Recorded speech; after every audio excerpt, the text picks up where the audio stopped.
प्राणाय स्वाहा ज्ञानाय स्वाहा नमस्ते ब्रह्मणे स्वाहा कलशोरेण पूजा द्रव्याన్ని సంప్రోక్ష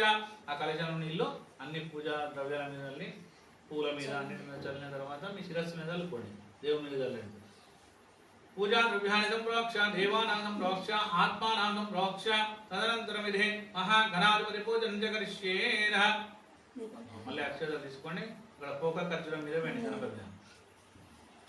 ఓం ఘనానాం భాగవతవామహే కవిం కవీనా ఉపస్రవస్తమం జహేత్తరాజం బ్రాహ్మణ బ్రాహ్మణస్పద ఆవింజ్యోతిశ్చిరధాం మహాగణాధిపతి దేవతాభ్య మహాధ్యాయామి ధ్యానమర్పయామి ఆ పోక ఖర్జూరం మీద గణపతి మీద వేయండి ओम महागणाधिपति देवताभ्यः आवाहयामि आवाहनं समर्पयामि अक्षतलवेन आदरं समर्पयामि पादयोपाद्यं समर्पयामि अक्षरगन्धं समर्पयामि मूడు సార్లు నీళ్లు చల్లండి ओके आचमनं समर्पयामि महागणाधिपति देवताभ्यः उपचारिक स्नानं समर्पयामि स्नानानन्तरं शुद्धाचमनं समर्पयामि वस्त्रान् धारयामि श्रीगन्धं समर्पयामि गन्धं पసుపు కుంకుమేన गन्धद्वारान्तां शान्तपुष्टाङ्करे वेश्वरीगन्धर्व भूतान् अन्तां विभोपक्रियेश्च महागणाधिपति देवताभ्यः కుంకుమార్ఘ్యం समर्पयामि पुष्पै पूजयामि ఒక్కొక్క పువ్వు పెట్టండి ओम सुमुखाय नमः ओम एकदन्ताय नमः ओम कपिलाय नमः ओम गजकर्णिकाय